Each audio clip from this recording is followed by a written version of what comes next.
Hello friend, मैं जिया आप सभी का स्वागत करता हूं आपके अपने चैनल ओपन फॉर प्रॉफिट में। और वापस से फटाफट थोड़ा सा मार्केट का जायज़ा लेते हैं, क्योंकि मार्केट का जायज़ा लेना बहुत ज़रूरी है ताकि आपको आइडिया मिलता रहे कि नेक्स्ट फ्यू आवर्स में बीटीसी का क्या हो सकता है, इथेरियम कहाँ से करवट बदल सकता है। ठीक है, क्योंकि ये जो मार्केट है ये 24 आवर्स मार्केट चलता है। ओके, कहीं भी इसको कहीं रुकावट नहीं है। सो आपको टाइम टू टाइम इसके ऊपर नज़र डालनी पड़ती है based on different market timings. US में क्या टाइम होता है, यूरोपियन नेशंस में क्या टाइम होता है, एशिया का क्या टाइम जोन है, इन सबको मद्देनज़र रख के डोमिनेंस चल रही है 41.2 के आसपास। ओके, आज के सेशन के अंदर मैं आपको बीटीसी को एक बड़े टाइम फ्रेम में दिखाऊंगा कि इसकी जो मूव है वो किस तरह से एक डिफ़ॉल्ट जो एक प्लान बनाया हुआ है कि स्मार्ट इन्वेस्टर्स कब आते हैं, देन इंस्टीट्यूशनल इन्वेस्टर्स कब आते हैं, देन पब्लिक, नॉर्मल पब्लिक जो होती है, इंडिविजुअल्स होती है, उनकी एंट्री कब आती है, और कब मार्केट का जो एक चार्ट होता है उसमें कब कहाँ कहाँ किस किस तरह के इमोशंस जुड़े होते हैं, कहाँ पे ग्रीड होता है, कहाँ पे फियर होता है, उसको थोड़ा अभी के चार्ट पर हम कंपेयर करेंगे। देखिए, मेरा बताने का मकसद यही हमेशा रहता है कि कोशिश करूँ आपको थोड़ा सा मोटिवेट करने की, क्योंकि मार्केट जब एकदम नीचे होता है ना, मौका काफ़ी अच्छे होता है, लेकिन लोगों के अंदर निराशा ये हो जाती है क्योंकि किसी व्यक्ति को भी गिरती हुई चीज़ पसंद नहीं आती है। ठीक है, सब कुछ चमचमाती हुई चीज़ पसंद आती है। ओके, तो दैट्स वाई मैं वो चार्ट आपके साथ शेयर करूँगा। उससे पहले थोड़ी सी कुछ मार्केट की इंपॉर्टेंट न्यूज़ है, वो आप लोगों के साथ यहाँ पे शेयर करता हूँ। और प्लीज़ वीडियो को ज़्यादा से ज़्यादा लाइक ठोक देना, और चैनल को अगर अभी तक सब्सक्राइब नहीं किया तो प्लीज़ सब्सक्राइब बटन पर क्लिक कीजिए, बेल आइकन पर क्लिक कीजिए ताकि जो भी नोटिफिकेशन है वो आप लोग से मिस ना हो। सबसे पहली न्यूज़ यहाँ पे चलते हैं हम, और ये कौन सी न्यूज़ है भैया, बहुत ज़बरदस्त न्यूज़ है। 3 Arrows Capital files for bankruptcy in the US to protect its asset from liquidators।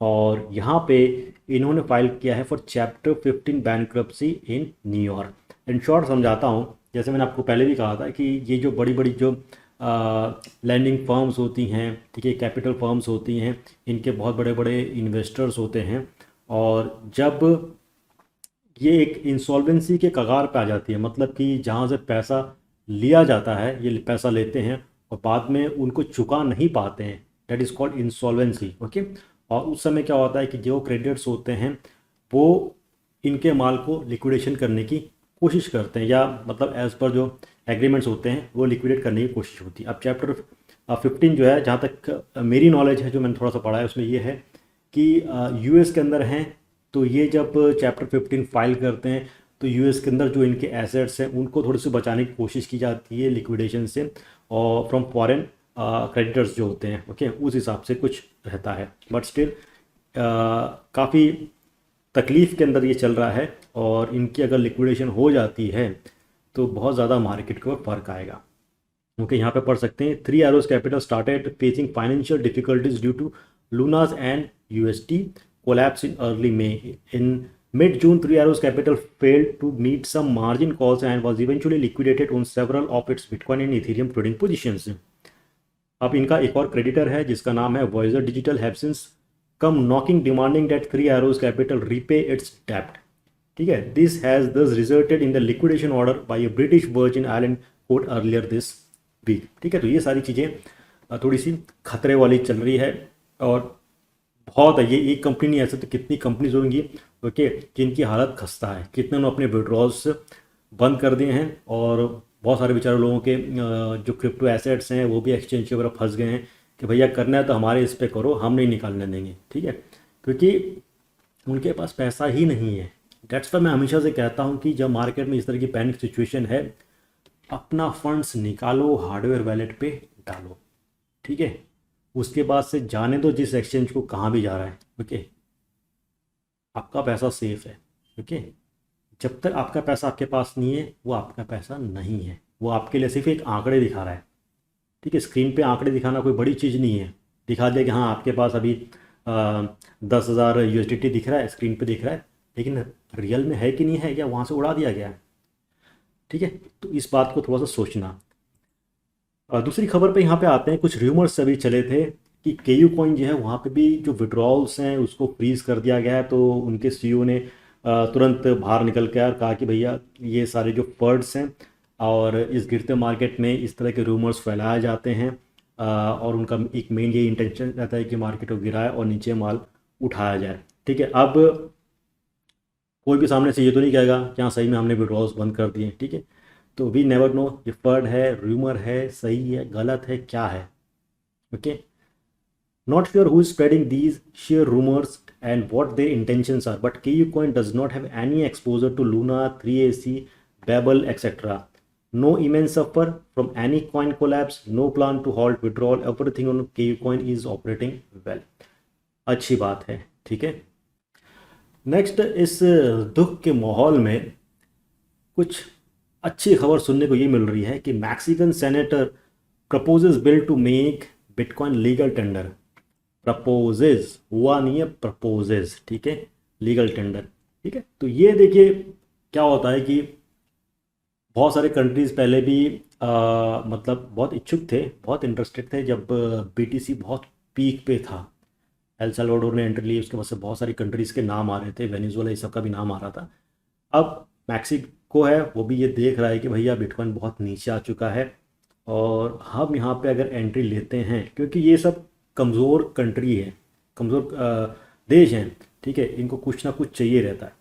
That's why अभी एक प्रपोजल जैसा कुछ किया है, अगर हो जाता है तो अच्छी बात है, बट देर सवेर चीज़ें सुधरेंगी। ठीक है, मैं अगेन कहता हूँ देर सवेर चीज़ें सुधरेंगी सुधरेंगी सुधरेंगी। ओके, इसलिए सोचो थोड़ा सा। ओके, मैं इतना ज़्यादा तो फोर्स नहीं कर सकता किसी को भाई कि चल चल बाय कर, नहीं।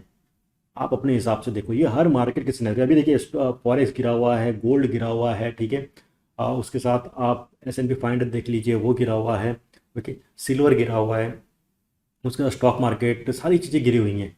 तो क्रिप्टो भी नीचे है, कभी भी ऐसा गिरा गिरा नहीं चलेगा, ये बीच में उठेगा। ठीक है, बाकी मार्केट थोड़ा सा उठेंगे, 5% उठेंगे, तो ये 50% उठेगा। ओके, और उसके साथ ही यहाँ पे एक और कुछ न्यूज़ है कि richest bitcoin whales splurges over 102 million on BTC in a month in massive accumulation spree. BTC के देखिए हॉडलर्स में से बहुत बड़े बड़े वेल्स हैं। हम आप माइकल सेलर की बात करते हैं, लेकिन ऐसे बहुत सारे जो हैं जो अपने अलग से हार्डवेयर वैलेट पे BTC बाय कर रहे हैं, ये कर रहे हैं।